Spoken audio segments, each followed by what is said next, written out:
You think working as a security guard at a high school is boring? Try being the guy who suddenly becomes the unwilling star of a viral gay comic where the principal is your love interest. Yeah, that's me, David. And no, I didn't sign up for any of this. The internet can make a joke out of you in seconds, but it never tells you what happens when the joke feels too close to the truth.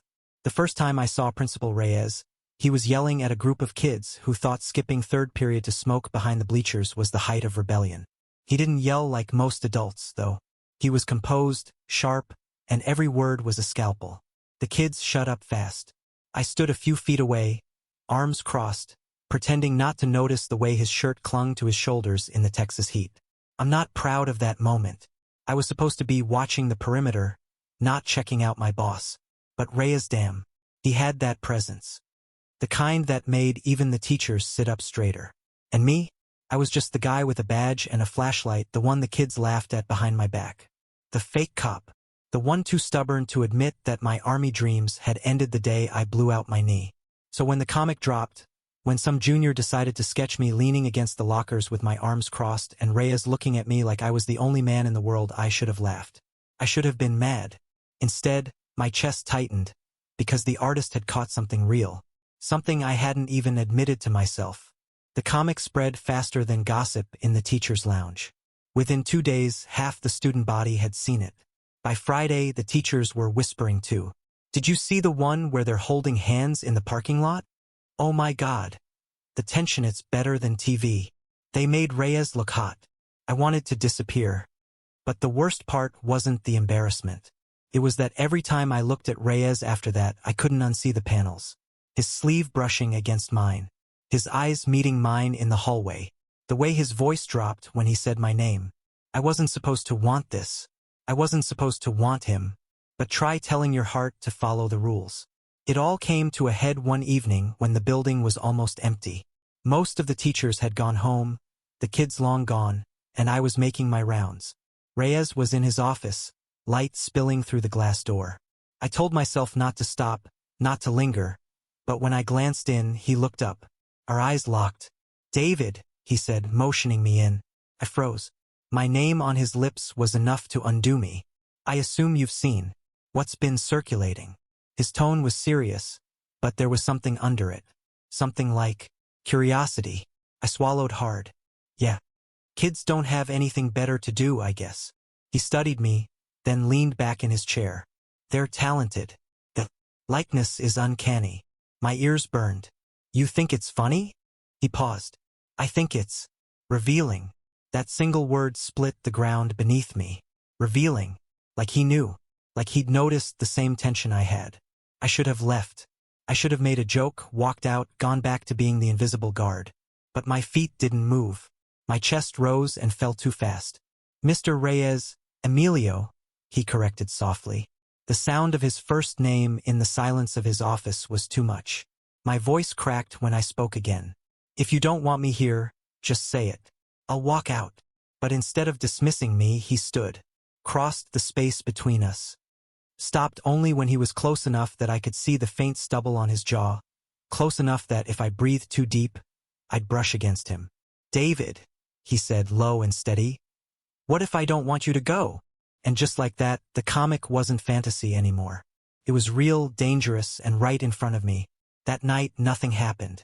Not physically. He stepped back. I left, and the world kept turning. But the line had been crossed. And once crossed, you don't go back. The next weeks were hell. Every glance felt loaded. Every touch accidental, but not really. The comic kept updating new issues, new fan art, new whispers. And the worst part? They kept getting it right. The artist caught details no one should have noticed. The way my hand lingered near his when we passed papers. The way he loosened his tie when I walked into the room. I started to wonder. Were they just imagining it? Or had they seen something real? Then came the night of the storm. The power went out in half the building. I was supposed to check the halls, make sure no one was stuck. I found him instead, flashlight in hand, standing in the gym like some cinematic cliché. Lights out? I asked. He smirked. Seems that way. We stood there, the thunder rolling outside, rain hammering against the windows. My flashlight beam caught his face, and for the first time I didn't look away. Neither did he. And just like that, the dam broke. I kissed him. Or maybe he kissed me. I don't remember who moved first. All I remember is the taste of rain on his lips, the heat of his hand gripping the back of my neck, the way my whole body finally exhaled after months of holding back. For a second, the world disappeared. No school, no whispers, no comic. Just him and me. When we finally pulled apart, breathless, he whispered, "David, what are we doing?" I pressed my forehead against his. "Something we can't stop." And that's where it really began. Not the comic. Not the whispers. The morning after that kiss, everything looked the same, but nothing felt the same. Kids still ran through the halls. Bells still rang. The cafeteria still smelled like grease and bleach. But every time I passed Reyes, Emiliami's stomach twisted. He wore that same calm, controlled face he always had, the one that made students straighten in their chairs. But behind his eyes, I could see it, the memory of the storm, of the kiss, and I hated how much I wanted more. It should have been simple. Ignore it, bury it, pretend it never happened. But we weren't two strangers who could just walk away. We were trapped in the same building, orbiting each other, every day. And the damn comic wasn't dying.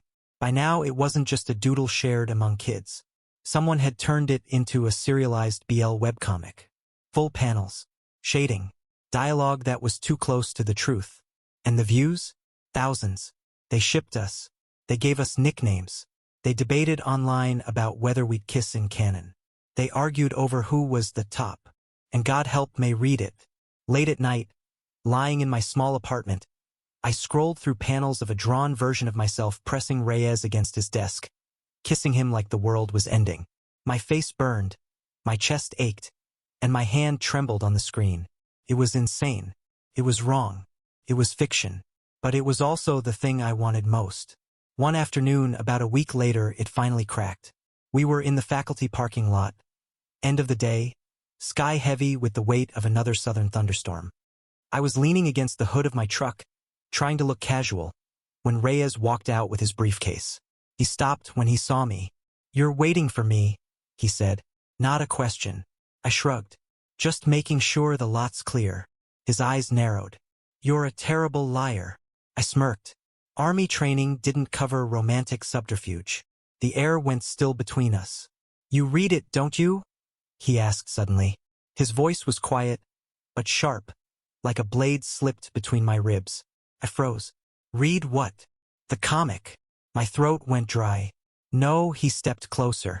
"David." I swallowed. "Maybe."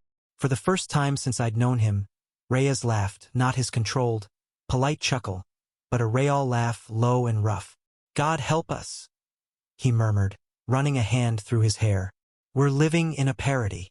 "Tell me about it," I muttered.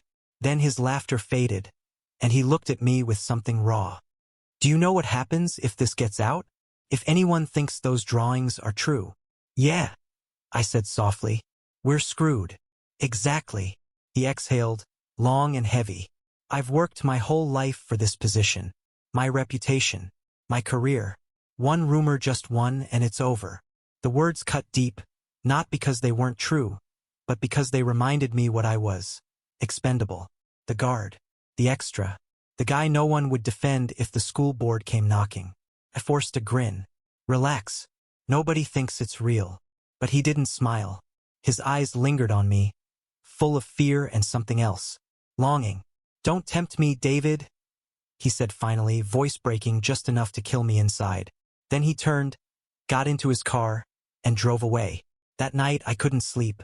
I lay there, staring at the ceiling, the sound of rain outside reminding me of his lips. Every part of me screamed to let it go, to be smart, to stop playing with fire. But my chest felt like it was splitting open, because I wasn't just tempted. I was already his. The universe, of course, didn't care about our secret. The comic only grew. More students, more likes, more comments. Teachers started whispering louder. One even asked me, half joking, "So when's the wedding?" I laughed it off, but my jaw ached from clenching. It all came crashing down during Friday morning announcements. The student council president, a sharp, bubbly girl named Lila, decided to promote the school's new art showcase. She was supposed to show a few paintings, maybe a sculpture. Instead, she proudly held up a giant, full-color poster of me and Reyes, drawn in full detail, his tie loosened, my arm around his waist, our faces inches apart. The auditorium exploded. Gasps, cheers, wolf whistles. I sat in the back, frozen, every muscle screaming to run. Reyes was on stage, his face stone cold, his knuckles white on the podium. Lila chirped, "And this amazing piece by one of our very own will be featured at the art fair. Isn't it beautiful? Beautiful. Christ." For a moment I thought Reyes might kill her. But he didn't. He just stared out at the crowd, calm as ever, until the announcements ended. Then he walked off stage without a word. And I knew we were in trouble. I found him later, alone in his office, blinds drawn. He was sitting behind his desk, hands clasped, jaw tight. "Emilio," I said softly. He didn't look up. "This is out of control." "I know. Do you?" His voice snapped like a whip. He finally raised his eyes, and they burned. "Do you understand what's at stake here? My job, my name, everything I've worked for, all because some teenager decided to turn us into their fantasy." My chest tightened. "It's not just their fantasy." The silence that followed was suffocating. His jaw clenched. "Don't." I stepped closer. "It's real. What happened that night, what's happening right now, it's real." His chair scraped back as he stood, slamming his palms on the desk. "And it cannot happen again." The words echoed in the room, final and brutal. I stared at him, my heart breaking in my chest. "So that's it? You kiss me, you pull me close, and now you pretend it didn't mean anything." His eyes flickered. For a split second, I saw the pain, the longing, the war inside him. But then he shut it down, hardened. "I'm your boss," he said coldly. "Your staff. This ends now." I wanted to scream, to break something.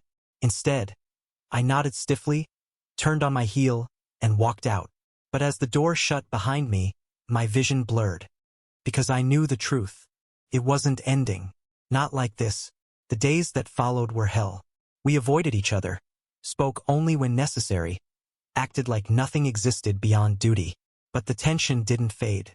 Thickened, choked us both. Every brush of his hand, every glance across the hall, every word unsaid, it built until I thought I'd explode. The comic, of course, kept updating. And worse, the latest chapters were darker. The artist had picked up on our distance, on the coldness. They drew my character looking broken, Rhea's character turning away, both of us drowning in silence. The students ate it up. But for me, it wasn't fiction anymore. It was my life. One night, long after the halls were empty, I found myself sitting alone in the gym. The bleachers creaked under my weight. My chest ached. I hated him. I wanted him. I hated that I wanted him. And then the door opened. I didn't need to look to know who it was. His footsteps were enough. "David," he said softly. I laughed bitterly. "Come to make sure the comic stays accurate?" He flinched. Don't what? Don't say the truth? Don't admit we're both drowning in this mess." I stood, fists clenched. "You can lie to yourself, Emilio, but you can't lie to me. I know you feel it too." He looked at me then, really looked, and for once the mask cracked. His eyes glistened. His voice was raw. "I can't lose everything." I stepped closer, close enough to feel the heat of him. "Then lose me. Tell me to my face I mean nothing. Look me in the eye and say it." He opened his mouth, closed it, opened it again. But no words came. And that silence, God, that silence was louder than any confession. Because if I meant nothing, he would have said it. He didn't. That night didn't end with kisses or promises. It ended with us standing there, inches apart, both shaking, both terrified. But something had shifted. Because now we knew. We weren't just a comic. We weren't just fantasy. We were real. And sooner or later, the world would find out. The storm broke sooner than either of us expected. It started with whispers, the kind that crawl through a school faster than any fire alarm. Parent had seen the comic online. Then another. Then a teacher made an offhand comment in the lounge that reached the wrong ears. By the end of the week, the school board had called an emergency meeting. Reyes didn't tell me. He didn't have to. I saw it in his face, tight, pale, shoulders drawn like he was bracing for an impact. He stood outside the boardroom in his suit, tie perfect, jaw clenched, and when our eyes met across the hall, I felt something in me crack. This wasn't just about us anymore. This was war. The meeting dragged on for hours. I wasn't invited, of course. Security guards don't sit with the suits. I paced outside, every nerve on fire, hearing muffled voices rise and fall behind the closed door. When Reyes finally walked out, his face was unreadable. The board members trailed behind him, stiff and stone-faced. He didn't even glance at me, just kept walking. Later that night, I found him in his office, long after everyone else had gone. He was sitting in the dark, tie loosened, staring at nothing. "They want me gone," he said without looking up. My chest tightened. "What?" "Indecent rumors, unprofessional conduct," he recited bitterly, like a prosecutor listing charges. "They don't care that it's fiction. They care that it exists. They care that people believe it." I swallowed hard. "It's not fair.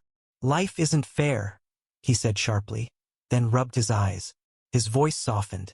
"I can't even fight it without making things worse. Deny too hard and they'll think it's true. Stay quiet and they'll think it's true." Either way, he broke off, exhaling. I stepped closer, my hands trembling. "So what happens now?" His eyes finally met mine. And God, they were broken. "I resign." The word hit like a bullet. "No," my voice shook. "You can't. I don't have a choice." "Yes, you do." I slammed my hand on the desk, startling us both. "You can fight. You can stand your ground. Screw the board.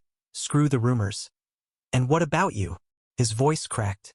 "What happens when your name gets dragged into this? When they come for you too?" I laughed bitterly.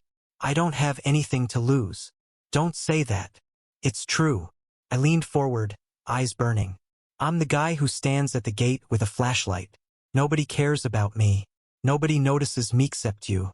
And that's the only thing that's ever mattered." The silence that followed was suffocating. His eyes shone in the dim light, his breath uneven. "David," he whispered, "if we keep this, it'll destroy us both. Then let it." I shot back. "I'd rather burn with you than keep pretending I don't feel this." For a long moment, neither of us moved. Then slowly he stood, walked around the desk, stopped right in front of me, and kissed me, not like before, hesitant and stolen. This was desperate, hungry, a kiss that tasted like surrender and defiance all at once. His hands fisted in my shirt, mine gripping his waist, pulling him closer, closer, until there was no space left between us. When we broke apart, breathless, his forehead pressed against mine, he whispered, "Then we burn." The days that followed were chaos. Rumors exploded. The comic artists kept drawing, now emboldened by the real-life drama. Parents complained louder, teachers gossiped more, and the board circled like vultures. But Reyes didn't resign. He stood taller, firmer. Every meeting, every accusation, he faced with steel in his voice. And though he never said it outright, everyone could feel it wasn't backing down. And me? For the first time in years, I wasn't invisible. Students who used to laugh at me now looked at me differently. Some with curiosity, some with respect, some quietly with hope. Like maybe, just maybe, love like ours meant something for them too. The real breaking point came at the art showcase. The gym was packed with students, parents, teachers, all admiring paintings and sculptures. And right in the center, framed and mounted, was the infamous drawing. Me and Reyes, locked in that almost kiss. Gasps echoed, whispers spread. And then, before I could stop him, Reyes stepped forward. He stood in front of the picture, straight-backed, steady. "This," he said, his voice carrying through the gym, "is art. And like all art, it reflects the imagination of its creator." He paused, scanning the crowd. "But sometimes, imagination comes closer to the truth than we expect." The room froze, parents shifted, teachers exchanged wide-eyed glances. And then he turned, looked straight at me. My heart stopped. "David," he said softly, into the microphone, but it felt like he was speaking only to me. Every eye followed his gaze. The gym went silent. In that moment, I had a choice. Hide, deny, vanish into the shadows or step forward.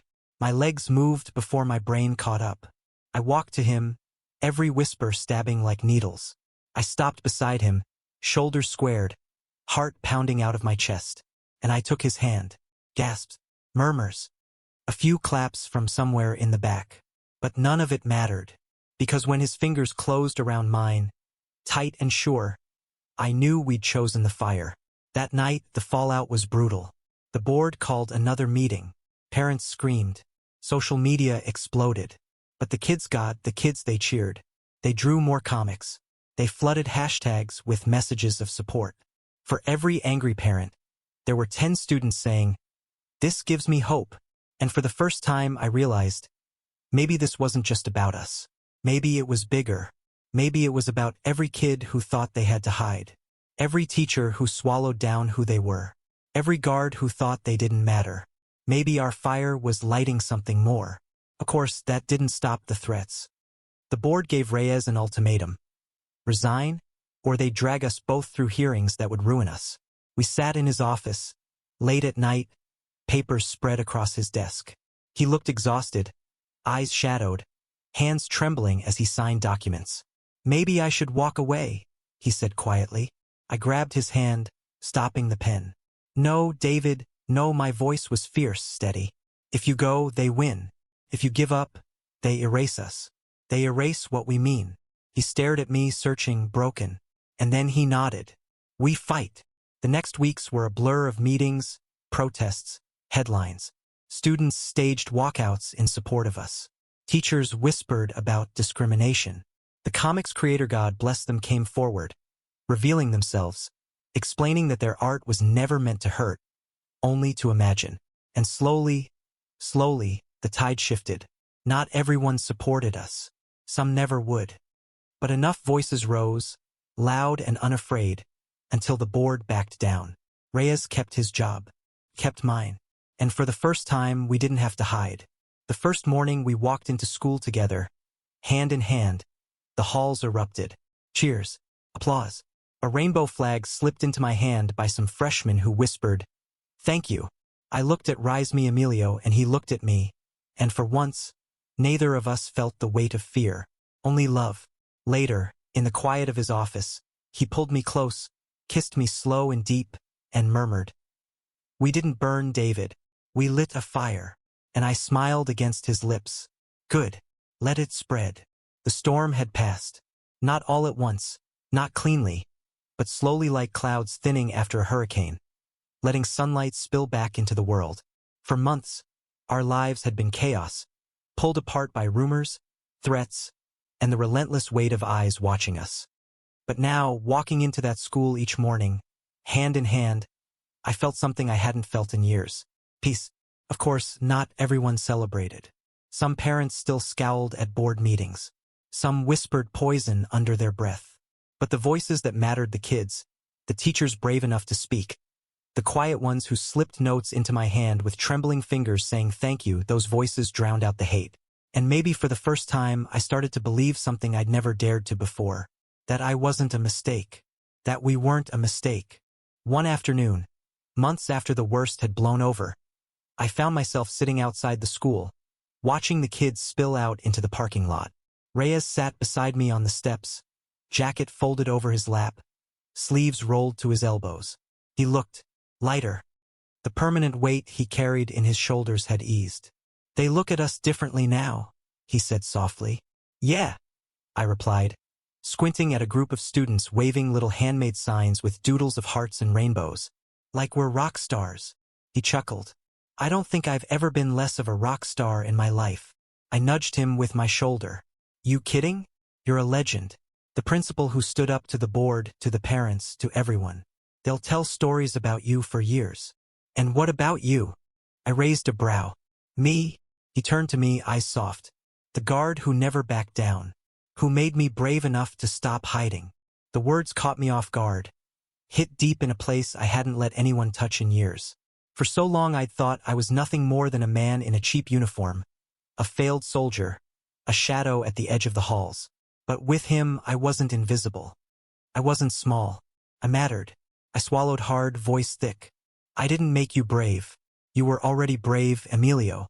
I just stood close enough so you'd stop pretending otherwise. His smile was soft, almost shy. Then he reached over, laced his fingers with mine, and for a while we just sat there, watching the sun dip lower over the football field, the sky bleeding orange and pink. The comic didn't die. Of course it didn't. The students kept drawing, kept posting, kept imagining new chapters. Only now, instead of being some forbidden fantasy, it felt like a celebration. Like a love letter not just to us, but to the idea that any love could survive the fire. Sometimes, late at night, we'd scroll through together, laughing at how absurd some panels were. Reyes always shook his head at the ones where he was drawn like some romance novel CEO with six-pack abs. Completely unrealistic, he muttered. I'd smirk, nudge him, and whisper, not completely. He'd roll his eyes, but his smile gave him away. The students moved on, as students always do. New gossip replaced old. New scandals pushed ours into the background. But something lingered, an understanding, a shift. I'd catch glimpses of it in the quiet moments. A boy holding his boyfriend's hand at lunch without fear. A girl pinning a tiny rainbow pin to her backpack. A shy kid smiling at me in the hall, like he finally believed there was a future for him. It was small, fragile, but it was there. And every time I saw it, I thought, maybe that's what this was all for. Months turned into a year. Seasons shifted. The world kept spinning. And somewhere along the way, we stopped being just the guard and the principal in that viral comic. We became us. David and Emilio. The night it truly hit me, we were at his house, sitting on his porch with a bottle of wine between us. The cicadas buzzed. The Texas heat clung heavy to our skin, and the stars stretched endless overhead. He leaned back in his chair, loosened his tieha, always loosened his tie around Min's side. You ever think about how close we came to losing everything? He asked quietly. All the time, I admitted. And yet, he trailed off, turning to me with that look, the one that still made my chest ache, like I was the only man in his universe. Here we are. Here we are, I echoed. We sat in silence for a while, sipping wine, listening to the night hum. Then he shifted, reached into his pocket and pulled out a small, worn box. My breath caught. Emilio. He opened it. A ring gleamed in the dim porch light, simple, silver, nothing flashy. Perfect. He cleared his throat, suddenly nervous in a way I'd never seen. I don't need a stage. I don't need the world's approval. I just need you. Always you. So, David, will you marry me? For a moment the world spun. All the noise, the chaos, the pain of the last year rushed back, and then it all fell away, leaving only him, only us. Tears stung my eyes. I laughed, choked, and said, hell yes. He slid the ring onto my finger, and then he kissed me slow, tender, endless. And in that kiss I felt it. Not the fire of defiance, not the desperation of secrecy, but something steady, solid, home. The wedding wasn't grand. We didn't need it to be. Just a small gathering in the school courtyard, students sneaking in handmade decorations, teachers bringing food, the comic artist sketching us under an arch of paper flowers. When we exchanged vows, the whole place erupted in cheers. Even the janitor cried. And as I kissed him under the Texas sun, I realized something I never thought I'd believe. We weren't just surviving. We were living. Years from now, maybe people will forget the rumors, the comic, the scandal. Maybe we'll just be two names on an old roster, two men who worked at a school once upon a time. But for the kids who saw us, for the ones who finally believed they could love out loud, maybe we'll be something more. A story, a spark, a reminder that love, no matter how impossible, is worth the fight. And me? I'll never forget the day I stopped being invisible. The day I became more than a guard, more than a shadow. The day a viral comic about me and the principal turned out to be the truest thing I'd ever known. Because in the end, it wasn't just ink on paper. It was us. And we were real. Always. Thank you for listening. If you find it interesting, please like and subscribe to follow the next stories.